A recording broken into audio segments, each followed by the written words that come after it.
Lissandra is a surprisingly interesting character to discuss. When she was first released back in 2013, the Ice Witch was a fairly uncomplicated antagonist. Ever since the Great Retcon, though, she's become a surprisingly nuanced character in Runeterra's broader narrative. The question becomes, though, did she really need that nuance, or was she fine as a one-note villain? Moreover, is the nuance they gave her actually good? The first iteration of Lissandra's bio tells us that she is, bare minimum, centuries old. She betrayed her tribe to gain power from entities called the Frozen Watchers, who in turn bestowed Lissandra with immortality and power. However, the Watchers were defeated by ancient heroes of the Freljord, heavily implied to be Avarosa and Cyrilda, and shoved into the great chasm known as the Howling Abyss.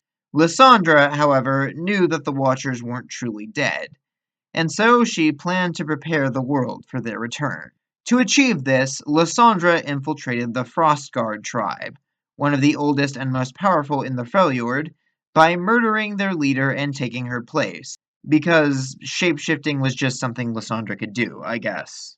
This began a centuries-long con that involved Lissandra slowly twisting the Frostguard into her own faithful puppets, faking her own death only to murder her successor and pull the imposter thing all over again when she got too old.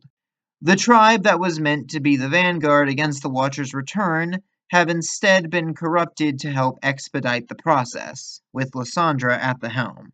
In the old lore, Lissandra's goal was, quite simply, to initiate an eternal ice age that her masters could rule over, and she would in turn be rewarded for her loyalty, probably with more immortality and power, as well as a higher place on the pecking order. However, what exactly the Frozen Watchers actually were, well, that was something the old lore never really made clear. Much like the Darken when Aatrox first released, they were this mysterious race that we knew functionally nothing about, beyond the fact that they were apparently powerful and wanted the world to freeze. I do recall that there was some speculation that the Watchers might have some resemblance to the Giants, or Jotnar, of Norse myth, given that the Freljord was vaguely inspired by real-world locations like Norway and Sweden. That did make a degree of sense, though there was never any hard confirmation. The most we ever got came from Bard's release some years later, which included a variety of constellations symbolic of key moments in Runeterra's history. Among these were the crown of the Ruin King, the shattered sun disk of Shurima, and one of the Frozen Watchers. The latter depicts the Watchers as these strange, almost alien beings with 6 arms and a singular eye. Kinda gave off biblically accurate angel vibes, especially with the weird rings around the arms. Sadly, this still didn't really tell us much about the Watchers actually were, and it seems pretty obvious in hindsight that, much like the Darken, Riot didn't have much of a solid idea either. That would become all too obvious when Lissandra's lore was finally rewritten and the Watchers became synonymous with the Void. Lissandra's new bio is certainly a bit more complicated. This time around, it clearly states that Lissandra comes from a time in which Runeterra was practically a newborn planet, a time in which even the boundary between the physical and spiritual realms wasn't wholly defined. This bio also makes the change that Lissandra, Avarosa, and Cyrilda were sisters, each of whom tried to meddle with higher powers and paid the price for it. Cyrilda tried to command the heavens above and lost her voice to the first twilight. Basically, the implication is that she tried to wield celestial magic, and the aspect of twilight muted her as punishment. Avarosa faced the twisting darkness beneath the world and was deafened by its emptiness, implying that she was actually the first to encounter the void and somehow only lost her hearing as opposed to her sanity, which is frankly getting off easy, all things considered.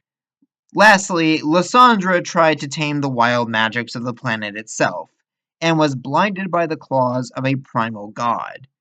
It's not flat out confirmed anywhere that I can recall, but I believe the general consensus is that she was attacked by Volibear. Whatever the case, Lissandra, Avarosa, and Cyrilda have been made into a very clear allegory for the ancient Chinese proverb, see no evil, hear no evil, speak no evil, do no evil. All three of them tried to harness powers beyond their control for the sake of war, and were punished for their hubris, losing their sight, sound, and voice. Avarosa and Cyrilda, at the very least, were humbled enough to seemingly reform from this. Lissandra, though, not so much. After being blinded, Lissandra somehow figured out how to enter the realm of dreams and spent a good bit of time there. In the process, she somehow encountered the void, the same thing that deafened Avarosa, and came to the conclusion that this all-consuming eldritch darkness was actually the key to infinity, not oblivion. Yeah, I'm not really sure what kind of backwards logic you need to justify that line of thinking, but whatever, I guess. Anyways, Lissandra tried making contact with the void just like her sister, but somehow actually pulled it off. She made a deal with the Lovecraftian horrors within, which she named the Watchers, for power and immortality in exchange for helping the Watchers break through reality and consume Runeterra. It's here that we learn that her potent ice magic is actually somehow connected to the void. Not really sure how that works.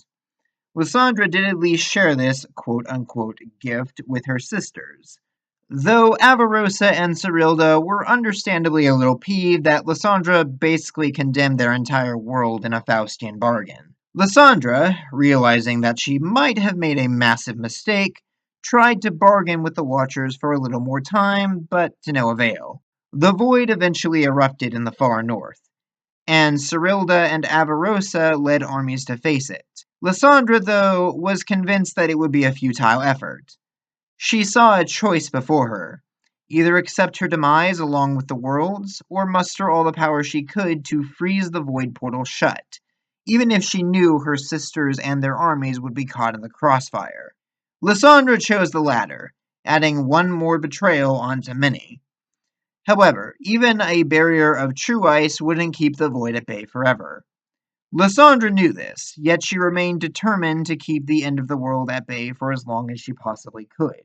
So, Lissandra has been doing just that, forming a cult and manipulating the history of the Freljord itself, all in an effort to gather more true ice that she then uses to mend the barrier. She also periodically uses her dreamwalking ability to mess with the Watchers' minds and basically keep them in a state of semi-consciousness. So yeah, that's kind of Lissandra's whole deal now. Trying to keep the void from destroying everything, while also trying to hide the fact that she's kind of the one that let it into the Freljord in the first place.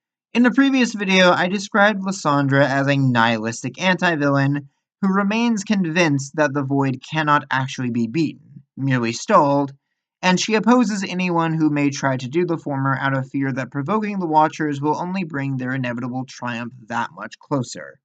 All of that is true, but there's another aspect to Lissandra's character that I'm a bit more iffy about.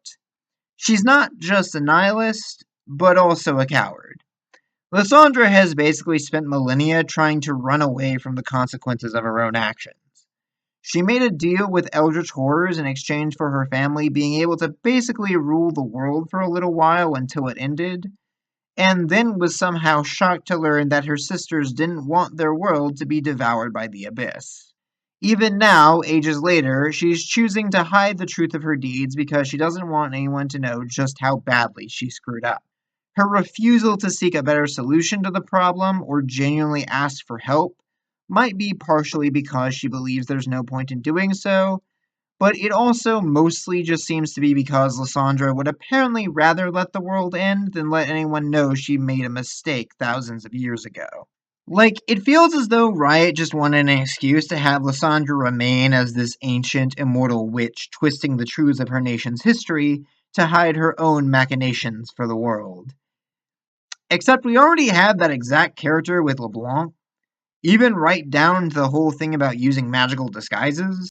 Admittedly, that last detail appears to have been retconned from Lissandra's current bio, but the fact remains, there's a weird degree of overlap between the two. Granted, it's hardly the only time League wound up making two characters with eerily similar archetypes, but it feels especially tacked on in Lissandra's case.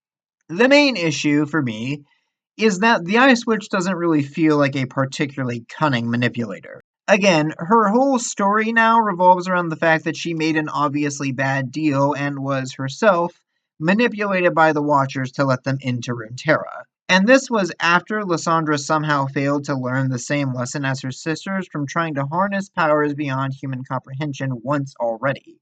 You could make the argument that Lissandra has had literal ages to learn from her mistakes, even longer than LeBlanc as far as we're aware, but that also just makes it feel especially weird to me that she's still trying to maintain the image of doing nothing wrong. Like, Lissandra doesn't even really want to control the Freljord or rule the world, despite what her outdated voice lines may claim.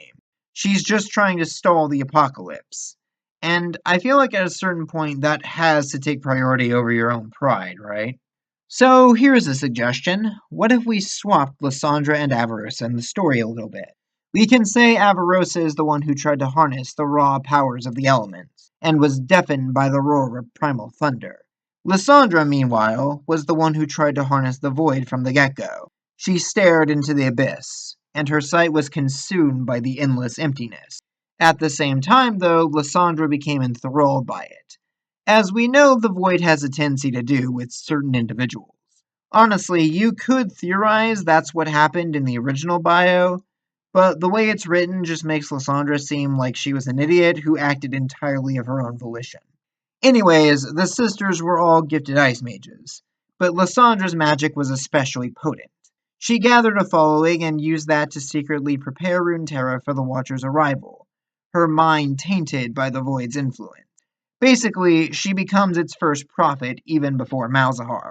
Instead of making Lissandra this weirdly half-hearted individual who's torn between her loyalty to the Void and her sisters, make her fully on the Void's side at first. When the Void finally emerges, Lissandra breaks her trance, either out of horror at what she's unleashed or perhaps through some external factor. Realizing her mistake, but far too late, Lissandra prepares a massive ritual to use as much power as she can muster in a desperate attempt to freeze the Watchers in place. But she needs to buy time, and her sister's armies are the only thing capable of doing so. Whether or not Avarosa and Cyrilda learn the true extent of Lissandra's deeds, I could go either way on that. But regardless, things play out the same as before. Lissandra's ritual succeeds, even at the cost of sacrificing her sisters. It's not a major change, but I do feel like it's a little cleaner than the version of the story we got. Sure, it does sort of remove some of Lissandra's agency, putting her under void mind control, but I still feel like that's a better justification for working with the Watchers than her ill-conceived plan in the original. And now, instead of trying to totally alter history, Lissandra's main goal would really just be keeping the existence of the Watchers hidden, for fear that someone else might succumb to their influence, all while desperately trying to keep their prison from breaking. But putting my personal rewrites aside, I suppose the biggest issue with Lissandra is that her character just feels overall confused more than anything. They want to make her an anti-villain, yet fail to completely remove all of her pure villainous tendencies and voice lines. Which, again, still refer to Lissandra wanting to freeze over the world and prepare it for the Watcher's rule. Something that no longer holds any relevance to her current incarnation. But what do you all think? How do you feel about Lissandra's current characterization? And do you think it's an actual improvement over the original? Leave your thoughts and comments down below, and until next time, stay bright.